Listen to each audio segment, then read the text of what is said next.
I'm about to tell you very quickly everything you need to know about 1% listings. Do you even know what that means?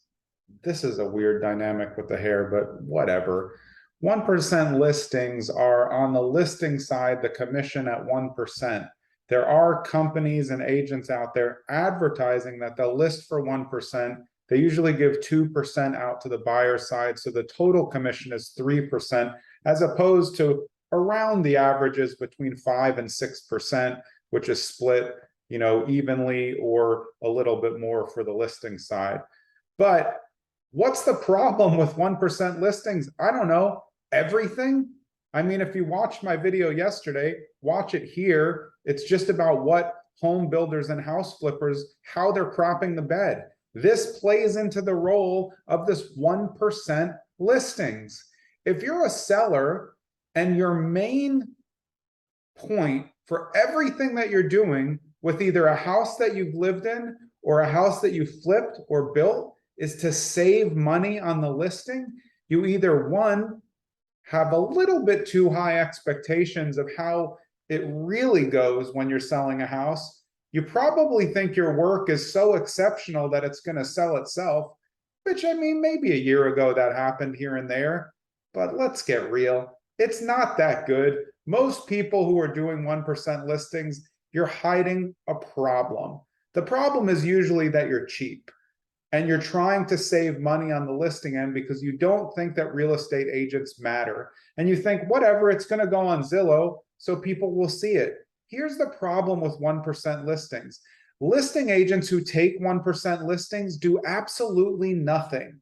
They're really called limited service listings because they do nothing. Half the time, they don't even handle any of the phone calls. They sometimes don't even use showing time. Sometimes the calls go direct to the owner. It's not good.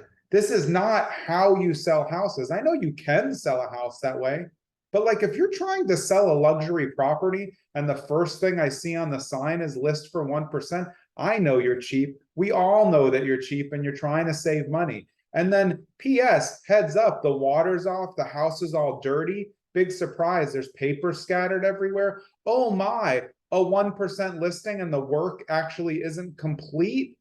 Yeah, it's all a problem because they're running out of money or they're trying to save money and they don't believe in real estate agents. So, how do you think they look at you on the buyer side? All they want is the money, but they also want to save money. So, they're giving limited service because they don't think that it matters. They don't think that the listing description matters or the MLS. Maybe they're doing all caps, the traditional screaming dialogue and the details. It's just a disaster. There's no help there at all. And if you try to contact a 1% listing agent for information about the property, you're definitely going to get nothing. There's probably no seller's disclosure when there's a 1% listing because they're just hiding stuff. They're cheap. They're not going to figure out what they want to do. I know there'll be some people who say, hey, it's my prerogative to save money. Good job. But if you take a look at all of the 1% listings and you see, I bet you that they sell 3 to 10 times as slow as properties listed by professional agents.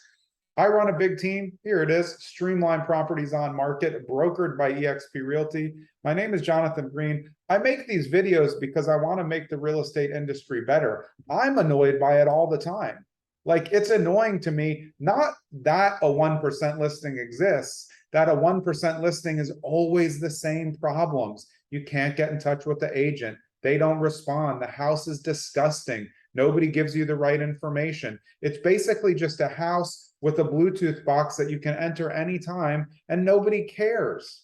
That's not the best way to sell a house. So if you're a seller and the first thing in your mind is, well, I got to figure out how I can save money on this, you're really thinking the wrong way.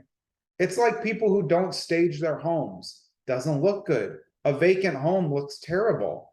Like, it definitely doesn't look high end, and it doesn't give buyers the experience that you want buyers to have when they're coming into your home. It's why staging is so important. You're not going to fool them, but walking into a vacant home, you don't have any good feelings. When it's staged, sometimes people, sure, they know it's staged, but you can figure out what you can do with the configuration.